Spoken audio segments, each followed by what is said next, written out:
What's up guys, welcome back to Morimoto Lighting. I'm your girl Bear, and today we're gonna be doing a 4Banger A-pillar install on the 21 and up Ford F-150. But before we get into the install, let's tell you what these things are all about.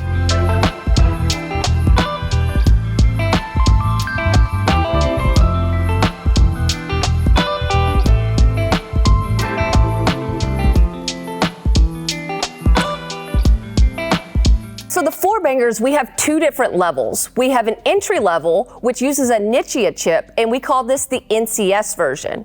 Now we have the secondary level. This is for the premium users, the off-roading, the top dog of pod lights.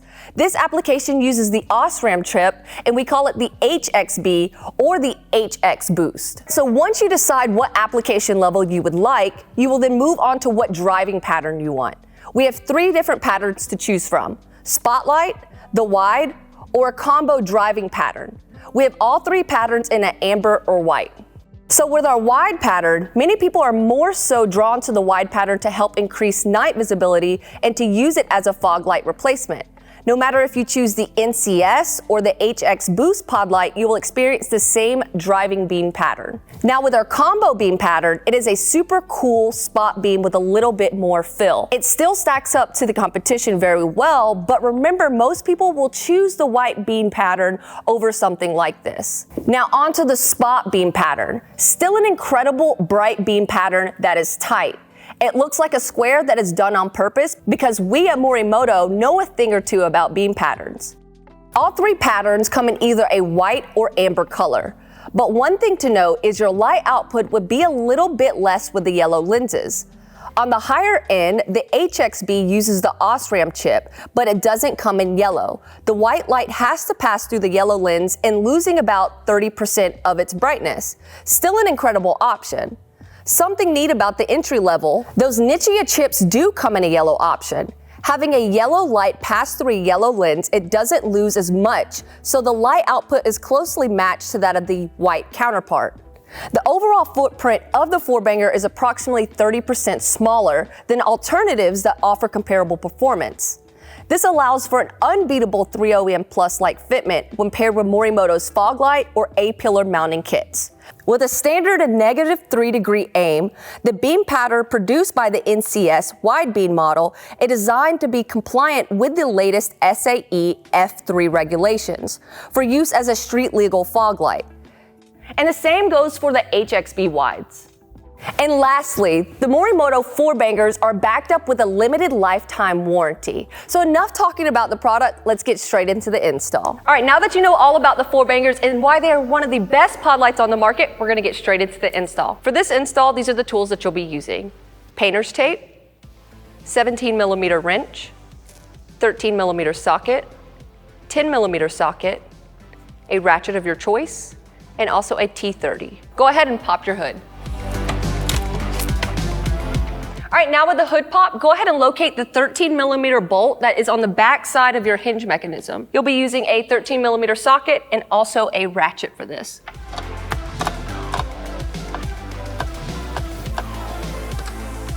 And this is what the bolt will look like. Keep in mind, you will not be using this because we have provided hardware for you.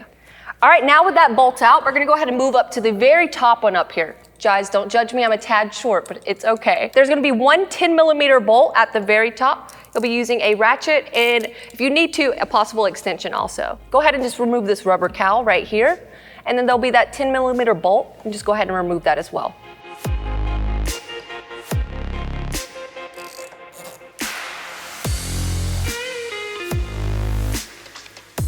Now with this out, go ahead and set it aside. Keep in mind, you will not be using this as well.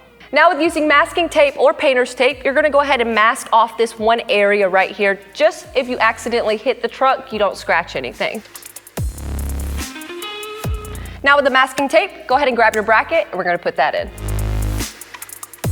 All right, now that you have the correct bracket in hand, meaning there is a left and right indication on what the bracket is. Left will be the driver's side and R will be the passenger side. So with that being said, go ahead and just take the bracket and carefully feed it up and through. And the good thing about this truck, the fender does move just a slight, so you can lift up on that just a little bit and then seat it into place. And then taking the provided hardware in the 4-banger kit, same thing, it's a size 13 bolt. You're just gonna put it back in place where that other 13 OEM bolt was. So you might just have to feel around, guys, because it is a tad bit hard to see this, but I promise you it's able to be done. Go ahead and just get this semi-tightened. We're gonna fully tighten it down once we get the bracket fully seated and installed. Next up, go ahead and grab that support bracket. This will allow the bracket to not actually move once the 4-banger's on it. Just place it on that hole that we took out that other 10mm bolt, and then line it up with the 4-banger hole as well on the 4-banger bracket. All right, this will be the flam bolt you'll be using. Like I said before, it's provided in the 4-banger kit. To tighten this down, you'll be using a 8mm socket.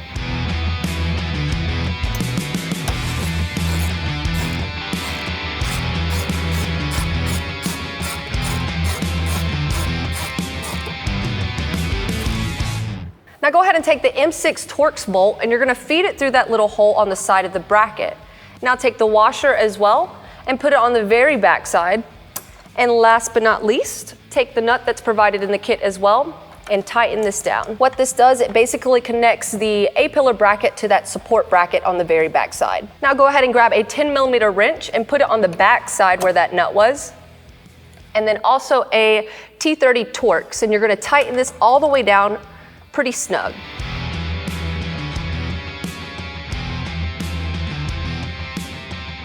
Now with that tight, go ahead and tighten that other bolt fully, and then we're gonna go ahead and install the 4-banger. All right, now with the A-pillar fully installed, go ahead and take that tape up and off the truck and move to your U-bracket and grab that carriage bolt that comes included with your kit. All you have to do is place it just like so onto the A-pillar bracket, take that washer that's included with the kit as well, and place it underneath, and then the nut also.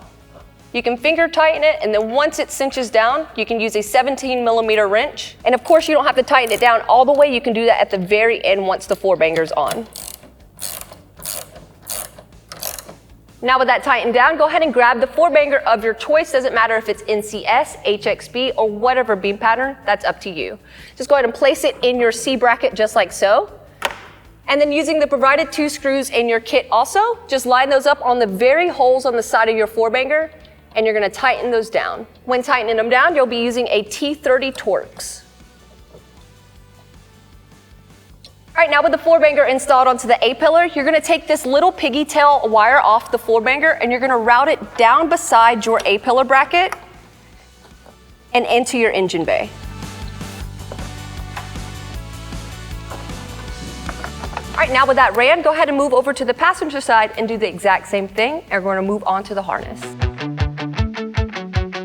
All right, now that the 4-banger's installed, it's time to move to the harness. On the harness, you're gonna find 1 relay, 2 connectors for light 1 and 2, a power switch, and then also a negative and positive for the battery. Now back to the power switch, there's actually 2 options with this. You could either use the Morimoto switch on this, or you can disconnect it off of the barrel connector, just like so, and use the actual aux harness that comes with the kit as well. You basically will connect it to the barrel connector, just like that, and then you'll find the aux wire in your vehicle and tap into it. But for example, today we're not going to be using that. We're going to be actually using the Morimoto switch. So you can disconnect it and feed it through the firewall, but we'll show you guys that here soon. So we're going to install the relay first off. Keep in mind, guys, when installing this to make sure that it's upright, not sideways or upside down. That way water doesn't get inside of it. Also remember, guys, you can install this anywhere in the engine bay. Just keep in mind that the power and ground has to reach the battery, and also the signal has to get through the firewall.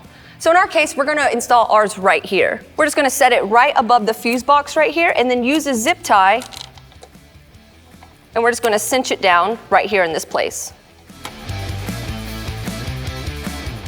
Now with the relays installed, we're gonna go ahead and move over to the 4-banger connectors.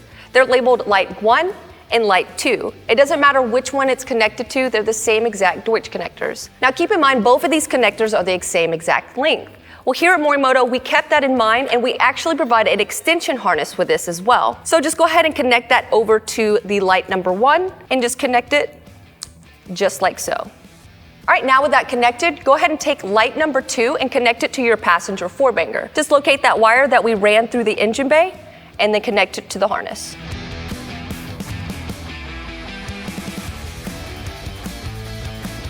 Also keep in mind to not interfere with any of the hinges because you don't want this connector to get crushed later on down the road. Now we can go ahead and take light number 1 connector and run it over to the driver 4-banger. Keep in mind guys, there are plastic clips in the engine bay of this truck. You can route it alongside this area and use zip ties for a nice clean install. So what we're going to do is just run it across just like so, and then we'll clean it up at the very end.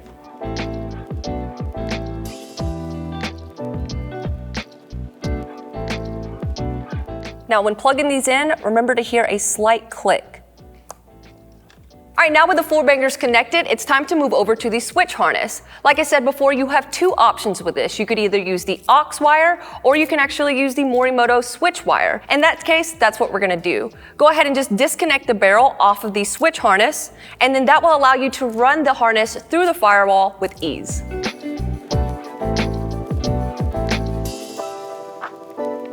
All right, now that we're inside the vehicle, we're going to show you how to install your Morimoto switch.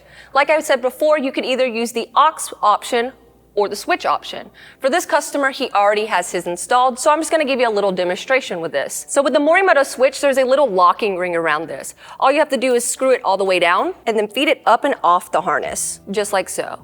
With that off, now you can go ahead and decide where you're wanting to put this inside the vehicle. You can decide anywhere you would like, it's your own preference. Now keep in mind guys, with the drill bit that there's no metal or anything that's interfering with the drill bit so you don't damage anything. So when drilling into your dash, you'll be using a 3/4 inch drill bit. All you have to do is drill wherever you would like, and then all you have to do is feed the harness up and through that area, and then put the switch where you would like. And then just take that little O-ring and feed it back up through the harness.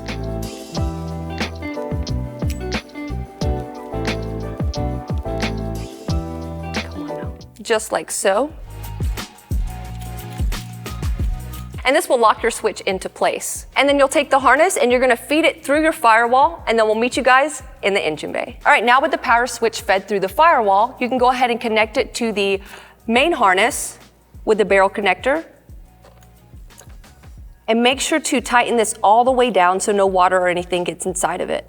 With that connected, now we'll go ahead and move over to the battery and get the power and ground connected. All right, now that we're here by the battery, go ahead and disconnect one of the bolts on top of the negative area.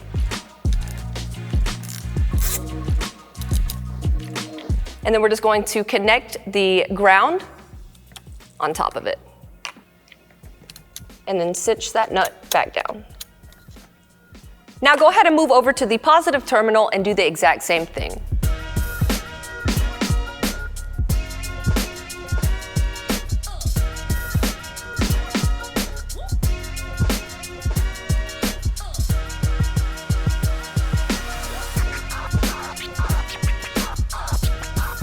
All right, with everything connected, go ahead and test out your 4-bangers and make sure everything works, and then tidy everything back up and you're good to go.